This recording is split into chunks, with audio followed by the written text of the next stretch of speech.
আসসালামু আলাইকুম। আপনার গাড়ির ব্রেইন কোনটি? অর্থাৎ এজ এ চালক হিসেবে তো আমরা শুধু এক্সেলারেশন করি। কিন্তু গাড়ির কখন কোন সিলিন্ডার ফায়ার হবে, এয়ার ফুয়েল রেশিও কিরকম থাকবে, এই সবকিছু নিয়ন্ত্রণ করে কে? এই সবকিছুই নিয়ন্ত্রণ করে ইঞ্জিন কন্ট্রোল ইউনিট বা ইসিইউ, যেটাকে আমরা গাড়ির ব্রেইন বলি।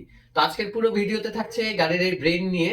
তো ইসিইউ এর অবস্থান, এর গঠন, গাড়িতে ইসিইউ মানে প্রবলেম হলে আপনি গাড়িতে কি কি ধরনের প্রবলেম ফেস করবেন সবকিছুই। তো পুরোটা সময় আমার সাথেই থাকবেন।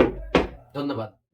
ইসিইউ এর অবস্থান আপনার গাড়ির ইঞ্জিন কম্পার্টমেন্টে অথবা কিছু কিছু গাড়ির ক্ষেত্রে ড্যাশবোর্ডের নিচে।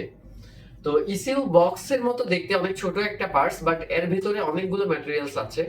এর ভেতরে রয়েছে হচ্ছে মাইক্রোপ্রসেসর, মেমোরি চিপ, তারপর হচ্ছে পাওয়ার সার্কিট এন্ড হচ্ছে sensor input and output circuit, এই চারটা।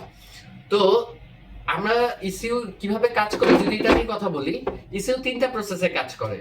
প্রথমটা হচ্ছে ডাটা রিসিভ, অর্থাৎ ইনপুট, দেন হচ্ছে সেটাকে প্রসেসিং এন্ড দেন আউটপুট। অর্থাৎ এই ইসিইউ আপনার গাড়ির বিভিন্ন অংশ থেকে বা বিভিন্ন জায়গা থেকে, ইঞ্জিনের বিভিন্ন জায়গা থেকে বিভিন্ন ধরনের তথ্য বা ডাটা রিসিভ করে, দেন এগুলোকে প্রসেসিং করে এগুলোর উপর ডিপেন্ড করে অ্যাকচুয়েটর যেগুলো আছে সেগুলোকে অপারেট। এই ইসিউ আপনার গাড়িতে কি কি কন্ট্রোল করে? তো সর্বপ্রথম যদি বলি, ইনজেক্টর টাইমিং নিয়ন্ত্রণ করে, অর্থাৎ কতক্ষণ ইনজেক্টর ইনজেক্ট করবে সেটা নিয়ন্ত্রণ করে। এয়ার ফুয়েল রেশিও ঠিক রাখে, এয়ার ফ্লো সেন্সর রিডিং নেয়, সেই অনুযায়ী সেই ইনজেক্টরকে অপারেট করে। আইডল স্পিড কন্ট্রোল করে, তারপর ইঞ্জিন একটা নির্দিষ্ট টেম্পারেচারে উঠলে ইঞ্জিন ফ্যানটাকে অন করে দেয়। এই ধরনের কাজগুলো, অর্থাৎ হোল ইঞ্জিন সিস্টেমটাকে নিয়ন্ত্রণ করে এই ব্রেইন।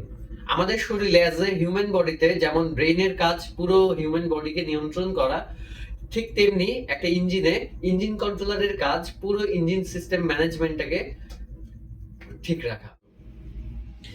তো এখন কথা বলবো যে গাড়ির ইঞ্জিন কন্ট্রোল ইউনিটটা যদি নষ্ট হয়ে যায় বা কোনো প্রবলেম হয়, তখন আপনি গাড়িতে কি কি ধরনের প্রবলেম ফেস করবেন।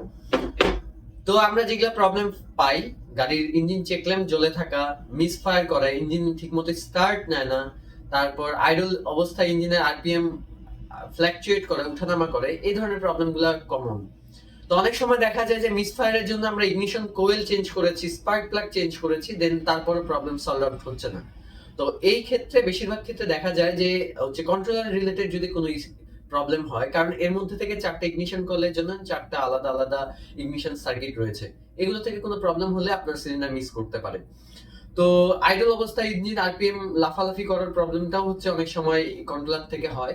তো এই ক্ষেত্রে আমরা প্রপার ডায়াগনোসিসের মাধ্যমে বুঝতে পারি যে গাড়ির কন্ট্রোলারটি নষ্ট হয়েছে এবং তখন রিপ্লেস করে দেই। তো চেষ্টা করলাম আজকে সংক্ষিপ্ত ভিডিওতে ইঞ্জিন কন্ট্রোল ইউনিট নিয়ে আপনাদের সামনে কথা বলার। তো আবারও কথা হবে কোনো ভিডিওতে। সেই পর্যন্ত সবাই ভালো থাকবেন, সুস্থ থাকবেন এবং আমার জন্য দোয়া করবেন। আসসালামু আলাইকুম।